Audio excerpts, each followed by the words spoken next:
श्रीमते भक्तिवेदान्त स्वामी इति नामिने।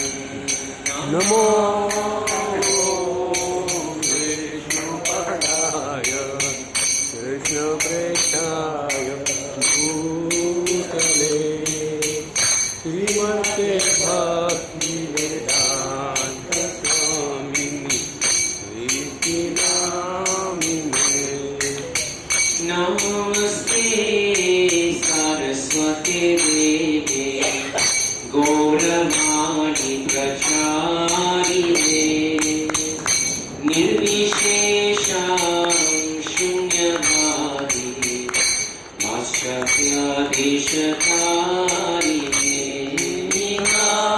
नमस्ते सरस्वते देवे गौरवाणी प्रचारिणे निर्विशेषा शून्यवादी पाश्चात्यदेशकारिणे। श्रीकृष्ण चैतन्य प्रभु नित्यानन्द श्री अद्वैता गदाधर श्रीवासादि गौर भक्तवृन्द।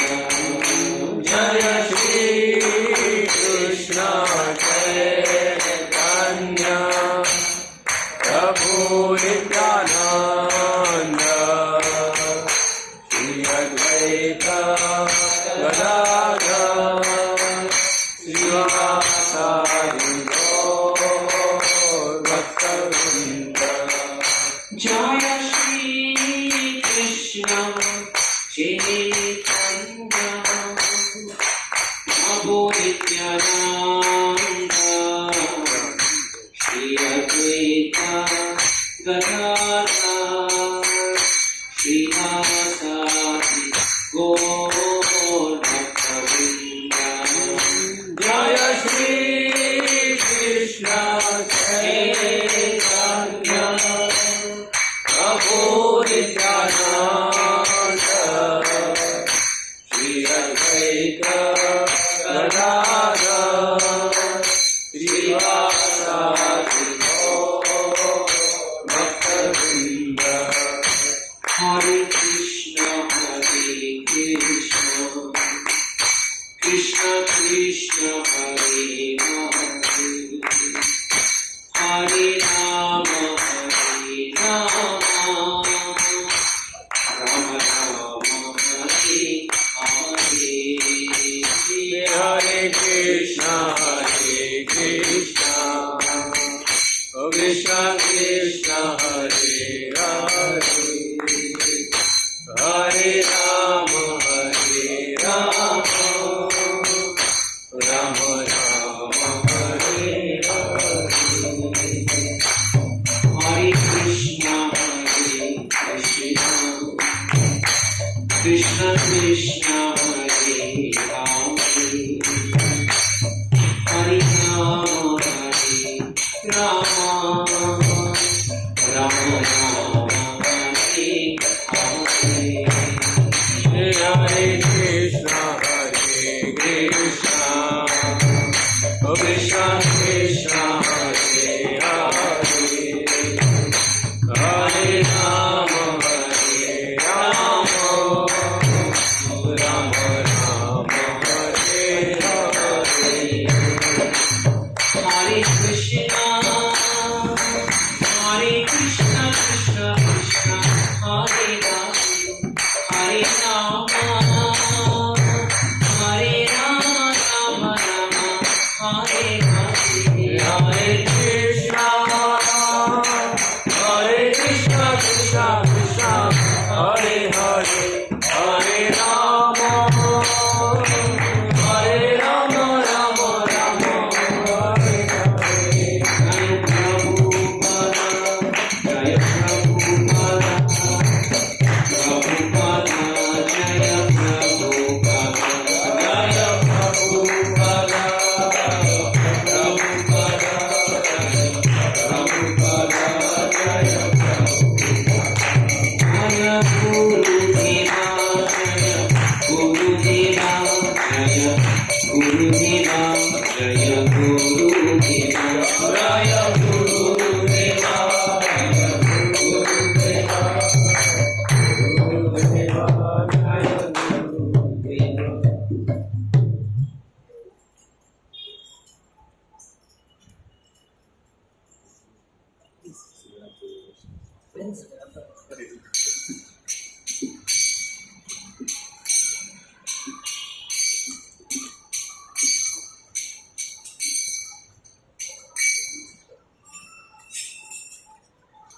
हरे कृष्णा।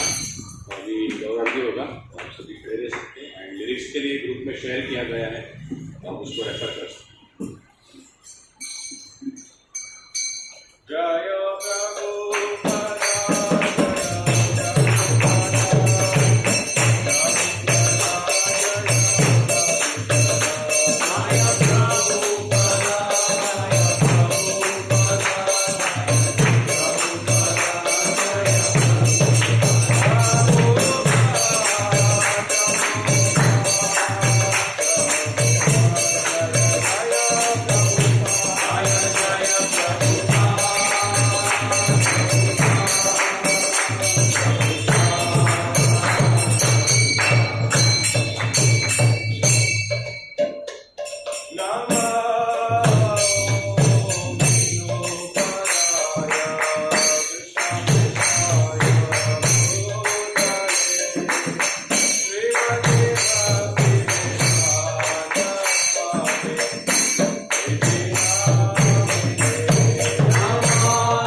जय ओम विष्णुपाद परमहंस परिव्रजकाचार्य स्तोत्र शतश्री श्रीमद ऐसी भक्ति वेदांत स्वामी श्री प्रभुपाद की जय। जय ओम विष्णुपाद परमहंस परिव्राजकाचार्य अष्टोत्तर शत श्री श्रीमद भक्ति सिद्धांत सरस्वती गोस्वामी महाराज श्रील प्रभुपाद की जय। अनंत कोटि वैष्णव वृंद की जय। नामाचार्य श्री हरिदास ठाकुर की जय। प्रेम से कहो श्री कृष्ण चैतन्य प्रभु नित्यानंद श्री अद्वैत गदाधर शिवास आदि गौर भक्त वृंद की जय। श्री श्री राधा कृष्ण गोप गोपिका श्याम कुंड राधा कुंड गिरि गोवर्धन की जय। ब्रज भूमि वृंदावन धाम की जय। मथुरा धाम की जय। नवद्वीप मायापुर धाम की जय। पुरुषोत्तम क्षेत्र श्री जगन्नाथपुरी धाम की जय। तिरुपति धाम की जय। उडुपी धाम की जय। पंढरपुर धाम की जय। द्वारका धाम की जय। गंगा देवी यमुना देवी की जय। भक्ति देवी तुलसी महारानी की जय। पतित पावन हरिनाम संकीर्तन की जय। निताय गौर प्रेमानंदे समवेत भक्त वृंद की। All glories to the assembled devotees. All glories to the assembled devotees. All glories to the assembled devotees. All glories all glories all glories to Shri Guru and Shri Gaurang. जय जय श्री राधे श्याम। जय जय श्री राधे श्याम।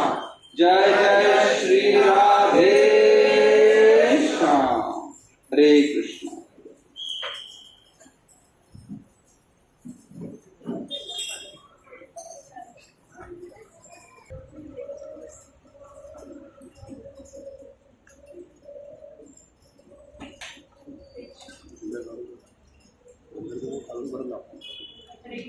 हरे कृष्ण।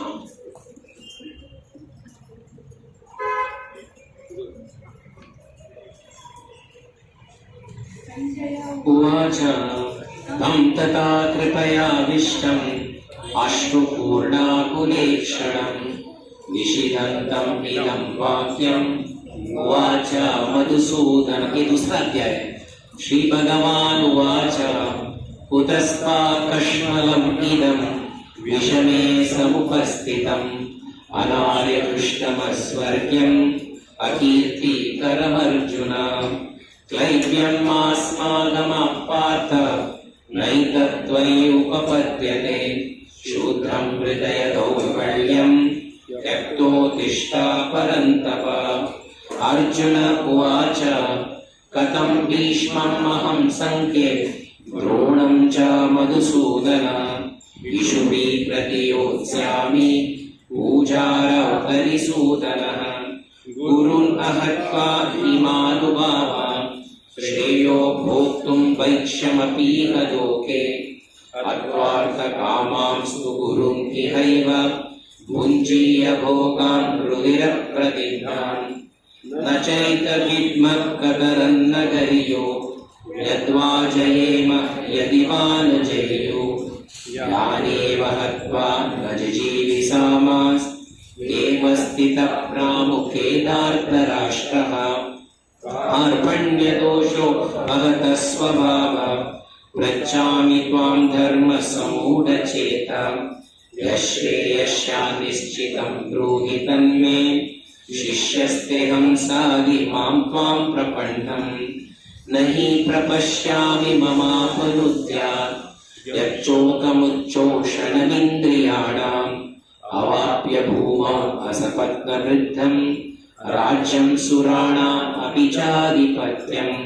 सञ्जय उवाच एवमुक्त्वा ऋषिकेशम् गुडाकेशा परन्तपः नयोत्स्या इति गोविन्दम् उक्त्वा तुष्णीं बभूवः।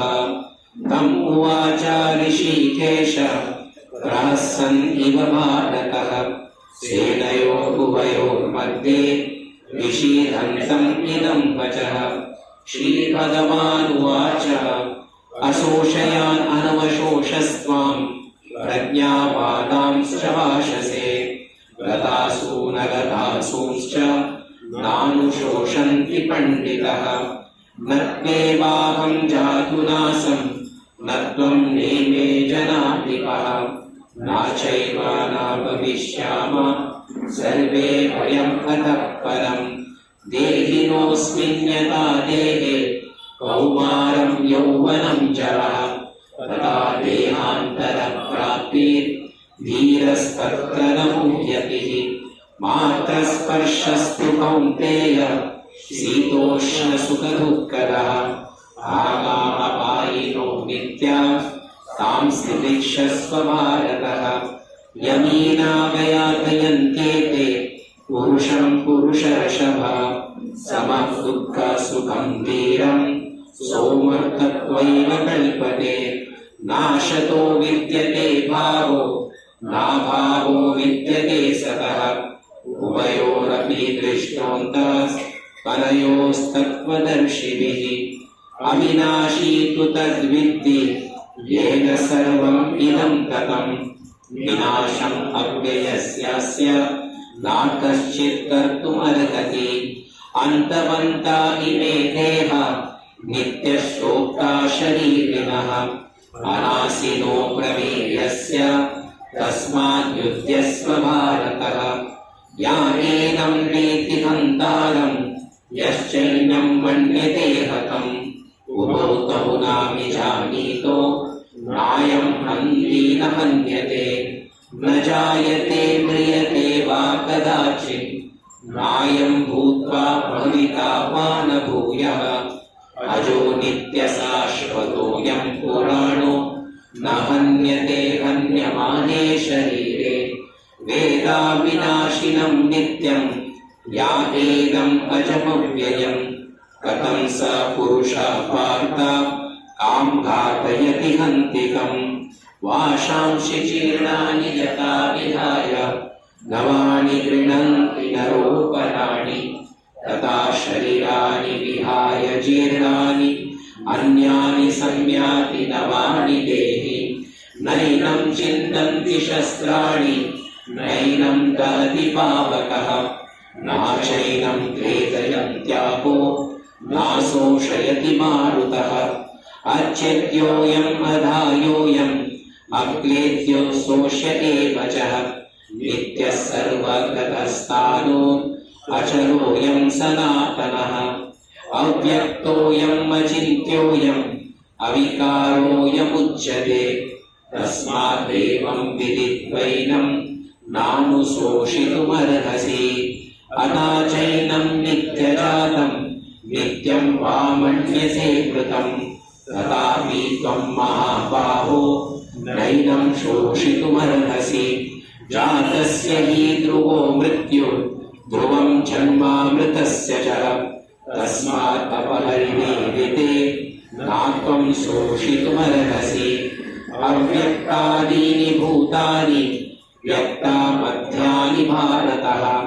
अव्यक्तानि गणान्येव तत्र का परिदेवनः आश्चर्यवत् पश्यति कश्चिदेनम् आश्चर्यवत् वदति तथैव चान्यः आश्चर्यवश्चैनं शृणोति श्रुत्वापि एनं वेद न चैव कश्चित् देहि नित्यम् अवध्योऽयं देहे सर्वस्य भारतः तस्मात् सर्वाणि भूतानि नात्वं शोषितुमर्हसि स्वधर्मम् अपि चावेक्ष्य नाविकम्पितुमर्हसि धर्म्याद्धियुद्धाश्रेयोऽन्यात् क्षत्रियस्य न विद्यते यदृच्छाया चोपपन्नं स्वर्गद्वारम् अपावृतम् सुखिना क्षत्रिया पार्थ लभन्ते युद्धमीदृशम् अथा चेत्त्वम् इमं धर्म्यं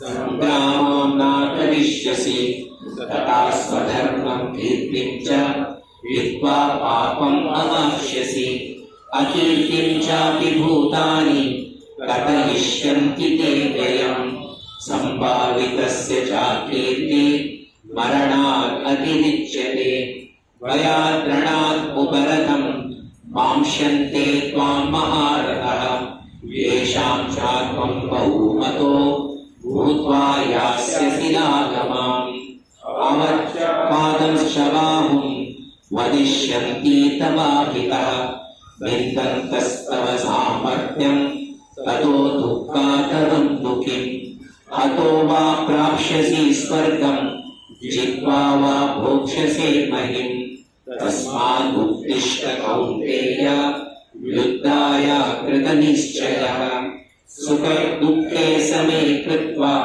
लाभालाभो जया जयो ततो युद्धाय युज्यस्व नैवं पापम् अवाप्स्यसि एषा ते विहिता संख्ये बुद्धिर्योगे किमां शृणु बुद्ध्या युक्तो यया पार्थ कर्मबन्धं प्रहर्ष्यसि नेहाभिक्रमनाशोऽस्ति प्रत्यपायो न विद्यते स्वल्पम् अपि यस्य धर्मस्य त्रायते महतो भयत् व्यावसायात्मिका बुद्धिः एकेह कुरु नन्दनः बहुशाखायनन्तश्च बुद्धयो व्यावसायिनम् यामिमं पुष्पितं वाचं प्रवदन्ति अविपश्चितः वेदवादानताः पार्थ नान्यत् अस्तीति वादिनः कामात्मानः स्वर्गपरः जन्म कर्म फलप्रदम् क्रिया विशेष बहुलां भोगैश्वर्य गतिं प्रति भोगैश्वर्य प्रसक्तानां तया भरतचेतसां व्यावसायात्मिका बुद्धि समादौ न विद्यते त्रैगुण्य विषया वेदा निस्त्रैगुण्यो भवार्जुनः निर्द्वन्द्वो नित्यसत्त्वस्थो निर्योगक्षेममात्मवान् यावन् अर्थापुदापाणि सर्वदा सम्प्लुतोदके तावान् सर्वेषु वेदेषु ब्राह्मणस्याभिजानतः कर्मण्येवाधिकारस्ते मा फलेषु कदाचनः मा कर्मफलहेतुर्भूः मा ते सङ्गोऽस्वकर्मणि योगस्थः कुरु कर्माणि सङ्गं त्यक्त्वा धनञ्जयः सिद्धसिद्ध्यो समो भूत्वा समत्वं योगमुच्यते दूरेण यमलं कर्म बुद्धियोगात् धनञ्जयः बुद्धौ शरणमन्विच्य कृपणाः फलहेतवः बुद्धियुक्तो जहातीह गुणे सुकृतदुष्कृते तस्मात् योगाय युज्यस्व योगकर्मसु कौशलम् कर्मजं बुद्धियुक्ता हि फलं त्यक्त्वा मनीषिणः जन्मबन्धा विनिर्मुक्ता परं गच्छन्त्यनामयम् यदा ते मोहकलिलं बुद्धिर्गता तरिष्यति तदा गन्तासि निर्वेदं श्रोतव्यस्याश्रुतस्य च श्रुतिमन्नादे यदा तस्य निश्चला समाधो अचला बुद्धिः तदा योगाम् अवाप्स्यसि अर्जुन उवाच स्थितप्रज्ञस्य का भाषा समाधिस्तस्य केशवः सिद्धि किं प्रभासेत किम् आसीता व्रजेत किम् श्रीभगवानुवाच प्रजापति यदा कामान् सर्वान् पार्थामनोगतान् आत्मनि एवात्मना तुष्टः स्थितप्रज्ञस्तदुच्यते दुःखेषु अनुद्विग्नमनः सुखेषु विगतस्पृहः वीतरागभयः क्रोधः सिद्धधीर्मुनिरुच्यते यः सर्वत्राणनिष्ठेयः तत्तत् प्राप्य शुभाशुभम् नाभिनन्दति नाद्वेष्टि तस्य प्रज्ञा प्रतिष्ठितः यदा संहरते चायं पूर्वो नैव सर्वशः इन्द्रियाणीन्द्रियार्थेभ्यः तस्य प्रज्ञा प्रतिष्ठितः विषया विनिवर्तन्ते निराहारस्य देहिनः रसोवर्जं रसोऽप्यस्य परं दृष्ट्वा निवर्तते यततो यति कौन्तेय पुरुषस्य विपश्चितः इन्द्रियाणि प्रमादीनि हरन्ति प्रसवं मनः तानि सर्वाणि संयम्य युक्त आसीत मत्परः वासे यस्य इन्द्रियाणि तस्य प्रज्ञा प्रतिष्ठितः ध्यायतो विषयान् पुंसः सङ्गस्तेषोपजायते सङ्गात् सञ्जायते कामः कामात् क्रोधो विजायते क्रोधात् भवति सम्मोहः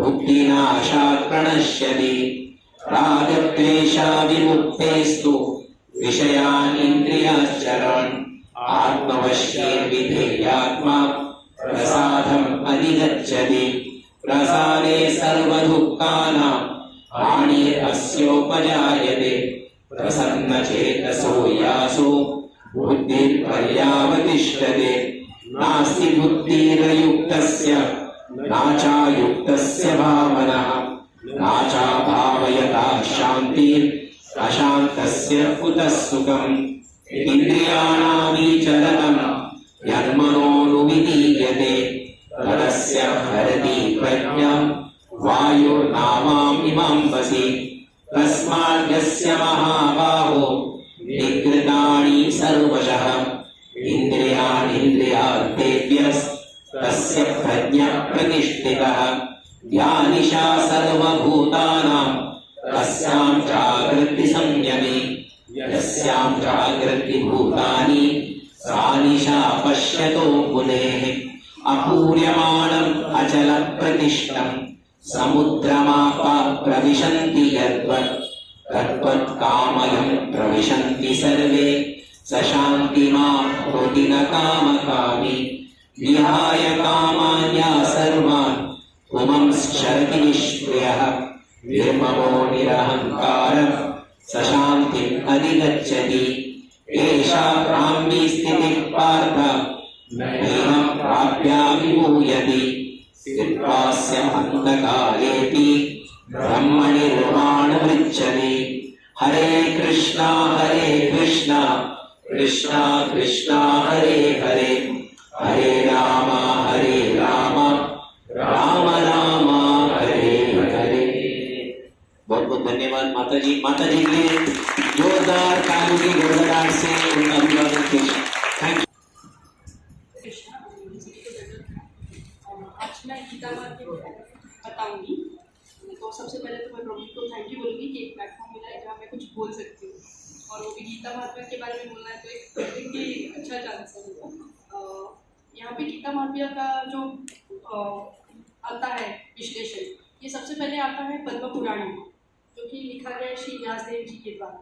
तो इसमें ऐसा था कि एक बार भगवान विष्णु और लक्ष्मी माता के बीच में संवाद चल रहा था, और जैसे ही संवाद चल रहा था तो लक्ष्मी माता भगवान जी से प्रश्न करती है कि गीता का क्या महत्व है इतना, कि जिससे कि सब जगह गीता का चर्चा हो रहा है, ऐसे तो क्या महत्व है इसमें। तो भगवान उसका उत्तर देते समय बोलते हैं कि गीता ये स्वयं मेरा रूप है, और मूर्ति स्वरूप में ही मैं इसमें मूर्ति स्वरूप में प्रेजेंट हूँ, तो ये गीता का महत्व है। और बाद में इसके बारे में और बताते हुए भगवान एक व्याख्या की तरफ पहुँचते कि बुद्धिमान व्यक्ति कौन है। तो बुद्धिमान व्यक्ति वह है जो गीता का अध्ययन नियमित रूप से करता रहे रोज, तो वो बुद्धिमान व्यक्ति है। पर यहाँ पे अगर किसी को रोज एक अध्याय का अध्ययन नहीं करते आता है तो कम से कम एक श्लोक तो भी अध्ययन करे, और वो भी नहीं आता है तो आधा श्लोक तो भी करे, और आधा श्लोक भी नहीं आता है तो कम से कम 1/4 श्लोक का तो भी अध्ययन करे, कि जिससे उसकी वैकुंठ धाम की जो यात्रा है वो बड़ी सरलता से हो जाए। तो ये भगवान बता रहे थे कि बुद्धिमान व्यक्ति का ये वाक्य है। तो ये पद्म पुराण में बताया गया है पहले अध्याय के बारे में कि ये महत्व है इसका। फिर बाद में लक्ष्मी जी आगे पूछती है कि दूसरे अध्याय में इसका क्या महत्व है। तो विष्णु जी इसका उत्तर देते हुए बताते हैं कि दूसरे अध्याय की एक कहानी है कि जिसमें एक बार पंढरपुर में एक देवश्याम करके एक व्यक्ति था, ब्राह्मण था, जो बहुत ही गुणी था, और उसके गुणों के कारण वो आध्यात्मिक रूप में भी काफ़ी आगे बढ़ रहा था, और जिसने बहुत सारे यज्ञ किए थे, और यज्ञ करते करते उसको उस यज्ञ के सारे फल भी मिल रहे थे, पर कहीं ना कहीं एक मन में असंतुष्टि थी। वो असंतुष्टि ये थी कि उसे आत्म साक्षात्कार नहीं हो रहा था कि वो जो कुछ भी कर रहा है पर ये क्यों कर रहा है, उसके पीछे रीज़न क्या है, इसको कैसे वो आगे मतलब प्राप्ति क्या है, इसका डेस्टिनेशन क्या है, जो कुछ भी कर रहा है उसका डेस्टिनेशन क्या है। तो उसका जवाब उसे मिल नहीं रहा था, और ये जवाब की खोज में वो काफ़ी संत ऋषि मुनियों के सेवा में लगा रहता था कि कहीं ना कहीं उसे ये संतुष्टि हो जाए और उसको उसके सवालों के सारे जवाब मिले। तो इसलिए वो सबको अपनी सेवा दे रहा था, पर कभी भी ये सवाल का जवाब उसे नहीं मिल रहा था। तो ऐसे ही परेशान होते होते एक दिन वो रास्ते से जा रहा था और रास्ते में उन्हें एक योगी मिले जो अपनी ध्यान साधना में लीन थे। और जैसे ही उन्होंने उनके पास देखा तो उन्हें बड़ी उनके चेहरे पे बहुत ही सुख शांति की अनुभूति हो रही थी। तो उन्हें ये लगा कि शायद इन्हें मैं अपने प्रश्नों के जवाब इनसे मुझे मिल सकते हैं ऐसे। तो इसलिए वो उनके पास जाते हैं और उन्हें पूछते हैं कि मुझे आत्मा साक्षात्कार कैसे होगा और कैसे मैं अपने भक्ति से अपने आप को संतुष्ट कर सकता हूँ वैसे। तो जैसे ही वो पूछते हैं तो वो बताते हैं कि इसका ये जो प्रश्न आपने पूछा है इसकी संतुष्टि आपको सोमपुर में जाके वहाँ पे एक मित्रवन करके नामक एक व्यक्ति है जिसके पास आपके सारे सवालों का आपको जवाब मिल जाएगा और वहाँ पे आपको संतुष्टि प्राप्त हो सकती है। तो आप जाओ उधर। और फिर इन्होंने देवश्याम ने सारी उनसे जानकारी ले ली कि ये कहाँ है कैसे। तो वो ये सब सुन के वो तुरंत ही सोमपुर के लिए निकल जाते हैं और वहाँ पे फिर उन्हें ये पता रहता है कि ये जो मित्रवन नामक एक व्यक्ति है ये एक बकरी चराने वाला व्यक्ति है और वो जंगल में ही रहता है। इसलिए वो सीधा वो जंगल में जाते हैं। जैसे वो जंगल में जाते हैं तो उन्हें पता चलता है कि ये मित्रवन नाम का एक व्यक्ति है और वो बैठा रहता है, नदी किनारे बैठा रहता है। वहाँ पे एक पत्थर रहता है, वहाँ वो बैठा रहता है। तो वो बैठा रहता है तो वो जैसे ही पहुँचते हैं तो उन्हें एक अद्भुत दृश्य दिखता है। और वो दृश्य ऐसा है कि वहाँ पे सारे जो जानवर रहते हैं वो हिल मिल के रहते हैं। मतलब ऐसे कि बकरी और शेर ये एकदम आमने सामने है और कोई किसी को परेशान नहीं कर रहा है। बेहद सुख के अनुभूति से वो एक दूसरे के सामने खड़े हैं। तो ये देखकर जो देवश्याम है बहुत ही आश्चर्य होते हैं कि ऐसे कैसे पॉसिबल है। यहाँ पे इस जगह पे जब बकरी डर के मारे कांपती रहनी चाहिए और शेर जैसे ही बकरी को देखता है तो उसे पकड़ के दबोच लेना चाहिए, पर यहाँ पे ये एक दूसरे के सामने बड़े ही शांत रूप से खड़े और एक दूसरे के साथ रह रहे। तो ये कैसे संभव है। इसलिए ये प्रश्न लेकर वो फिर सामने देखते हैं कि मित्रवन जो है वो उस पत्थर के वहाँ खड़े है। तो ये प्रश्न लेकर तो उनके पास जाते कि यहाँ ये जो माहौल तैयार हुआ है ये बहुत ही सुखद शांत और ये कैसे संभव है कि बकरी और शेर सामने सारे जानवर जो एक दूसरे के साथ हिल मिल के रह रहे हैं। तो ये सुख की प्राप्ति कैसे हो रही है यहाँ पे, ये आत्म साक्षात्कार तुमको भी कैसे प्राप्त हुआ है। तो इसके बारे में मुझे जरा बताइए ताकि मैं भी अपने आप में ये उतार सकूँ ऐसे। तो फिर यहाँ पे मित्रवन बोलता है कि यहाँ पे ये कहानी है। इस कहानी में ऐसा था कि एक बार मैं ऐसे ही अपने बकरियों को चराने जा रहा था। तो मैं जैसे ही रोज के हिसाब से मैं जा रहा था और एकदम अचानक से एक शेर की दहाड़ मुझे सुनाई दी। तो जैसे ही शेर की दहाड़ मुझे सुनाई दी तो मैं तुरंत फटाक से अपने बकरियों को लेके आगे फटाक से निकला कि यहाँ से बकरी कोई उठा ना ले, शेर कोई भी बकरी को दबोच ना ले। इसलिए मैं फटाफट भाग रहा था। जैसे मैं भागा तो आगे जहाँ पे अभी मित्रवन बैठे हुए थे, देवश्याम ने जहाँ मित्रवन को देखा था वो जगह पे वो पहुंचे और वहाँ पे उन्होंने देखा कि बकरी है जो एक बकरी रह गई थी जो शेर के सामने खड़ी है। और फिर उन्होंने देखा कि बकरी और शेर के बीच में संवाद हो रहा था और ऐसा संवाद हो रहा था कि बकरी शेर को पूछ रही थी कि आप तो मुझे खाने वाले थे तो आप क्यों शांत बैठे हो, आपने मुझे पकड़ा क्यों नहीं। फिर शेर बोलता है कि नहीं मेरे को नहीं खाना है आपको। फिर शेर बकरी को पूछता है कि आप मुझे देखकर डरे नहीं क्या। तो बकरी बोलती है नहीं मुझे डर नहीं लगा। तो दोनों एक दूसरे के सामने एकदम ऐसे थे कि क्या ऐसे क्यों हो रहा है। शेर को लग रहा है मुझे ऐसे क्यों हो रहा है, बकरी को लग रहा है कि मुझे डर क्यों नहीं लग रहा है।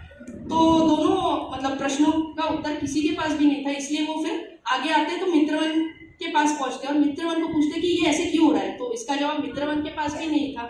तो वहाँ पे सामने एक बंदर पेड़ के ऊपर बैठा हुआ था। तो ये तीनों वो बंदर के पास जाके पहुंचते और उन्हें प्रश्न करते कि ऐसा क्यों हो रहा है कि यहाँ पे हमें ये भावना नहीं आ रही है कि शेर को बकरी को दबोचना है और बकरी डर के मारे कांप रही है और थरथरा रही है, ये ऐसे क्यों हो रहा है। तो फिर बंदर बोलता है अभी इसके पीछे एक कहानी है। इसी जंगल में ब्रह्मा जी ने एक शिवलिंग की स्थापना की थी और उस शिवलिंग की सेवा करने के लिए एक सुकाम नाम के व्यक्ति थे जो बड़े ही मन से सरलता से भगवान की पूरी हर दिन सेवा करते थे। मतलब कहीं पे भी उनकी इसमें मन में ये नहीं था कि मुझे ये नहीं करना है। पूरे मन से और पूरी श्रद्धा से वो भगवान की सेवा में हर दिन लगातार लगे रहे थे। और उनको भी ये था कि ये सेवा करके शायद मुझे साक्षात्कार हो, भगवान की अनुभूति हो। तो ये भावना से वो सेवा कर रहे थे। पर उनकी भी कहीं ना कहीं एक असंतुष्टि मन में आ रही थी कि मुझे साक्षात्कार नहीं हो रहा है, आत्म साक्षात्कार जो होना चाहिए सेवा करने के बाद में ये अनुभूति मुझे नहीं आ रही है। हल हो सकता है। तो वो करते जा रहे थे, अपनी सेवा में लगे रहे थे, पर फिर भी ये असंतुष्टि थी। तो करते करते एक दिन एक ऋषि आए वहाँ पे मंदिर में, और वो ऋषि ने देखा कि ये सेवा कर रहे हैं। तभी जाके ये सुकाम जो ब्राह्मण थे उन्होंने बोला कि मैं सेवा प्रतिदिन कर रहा हूँ, पर कहीं ना कहीं मुझे असंतुष्टि है कि मुझे आत्म साक्षात्कार नहीं हो रहा है। ये सब सेवा करके मैं सेवा इसी कारण कर रहा था कि मुझे आत्म साक्षात्कार, पर मुझे नहीं मिल रही है वो संतुष्टि। तो फिर ये जो ऋषि आए थे ये बोले कोई बात नहीं, मैं आपको बताता हूँ। तो वो आगे चलते हैं और वहाँ पे एक जो पत्थर था जहाँ मित्रवन बैठे थे, जब देवश्याम ने उन्होंने देखा था, तो वही पत्थर पे वो तो दूसरे अध्याय के पूरे जो 72 श्लोक है वो पूरे के पूरे लिखते हैं। और फिर बाद में सुकाम जी को बोलते हैं कि भाई ये जो 72 श्लोक है इसका तुम प्रातः दिन इसका पठन करो और फिर अब अनुभव करो। तो ये जैसे ही सुनते हैं सुकाम, तो वो पूरा उसको फॉलो करने की कोशिश करते हैं। जैसे फॉलो करते हैं तो उन्हें बहुत प्रसन्नता प्राप्त होती है, बहुत सुखद एक फीलिंग आती है। तो इसलिए वो शुरू करते हैं, डेली उसको प्रैक्टिस करते हैं, डेली उसको अध्ययन करते हैं। और जैसे ही वो करते हैं तो आसपास का जो माहौल है वो बेहद सुखद और शांतमय बन जाता है। और इसी कारण वो जंगल में जो वाइब्स रहते हैं वो ऐसे क्रिएट होते हैं कि जहाँ से सब अपने आप शांत हो जाते हैं। जो पेड़ पौधे हैं या जो जानवर है वो भी अपने आप शांत होते हैं। तो इसीलिए मित्रवन बोलते हैं कि इसी कारण ये जो जानवर है वो एक दूसरे के सामने खड़े हो पा रहे हैं। और फिर इसी कारण मैं भी ये 72 श्लोकों का पठन रोजाना करता हूँ, जिससे मैं भी सुख शांति प्राप्त कर रहा हूँ। तो ये सुन के फिर देवश्याम जो है वो भी समझते हैं कि शायद यही आत्म साक्षात्कार है, और इसी कारण ये जो दूसरे अध्याय का पठन है 72 श्लोकों का, ये अगर मैं रोज करूंगा तो मुझे भी शायद सुख शांति प्राप्त होगी। तो इसलिए देवश्याम खुद भी रोज ये 72 जो श्लोक है दूसरे अध्याय के, इनका रोज पठन करते हैं। और अपने गांव में जाके, पंढरपुर में फिर से जाके इसका भी रोज अध्ययन करके अपने आसपास जो लोग हैं उनको भी यही अनुभव अपना शेयर करते हैं कि ये श्लोक रोजाना करने से ये सुख प्राप्ति उनको हो सकती है। तो यही गीता का महत्व है दूसरे अध्याय का।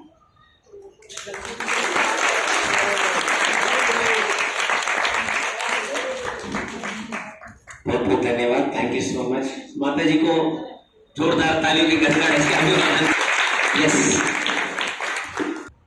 Bhagavad Gita chapter 2 shloka 1 to 9. Arjuna surrenders to Lord Krishna. Arjuna expresses his confusion and doubts about the morality of the battle and consequences of his actions.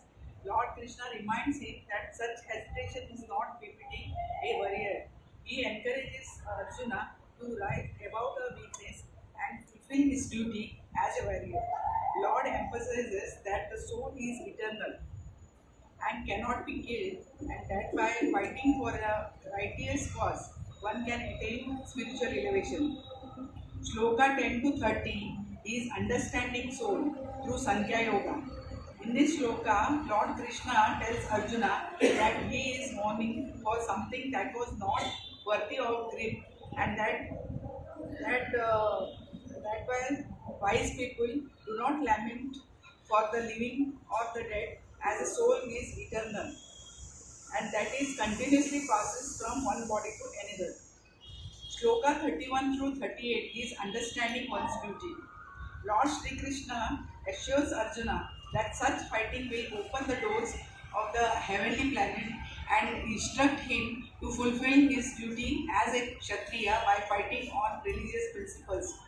Lord Krishna also warns Arjuna that neglecting his duty will bring him sin and loss of reputation. Also, his enemies will scorn his ability, causing him great pain. Shloka 39 to 53 is Buddhi Yoga, Krishna consciousness. In this shloka, Lord explains the path of working without attachment to the fruits of one's action, known as Karma Yoga.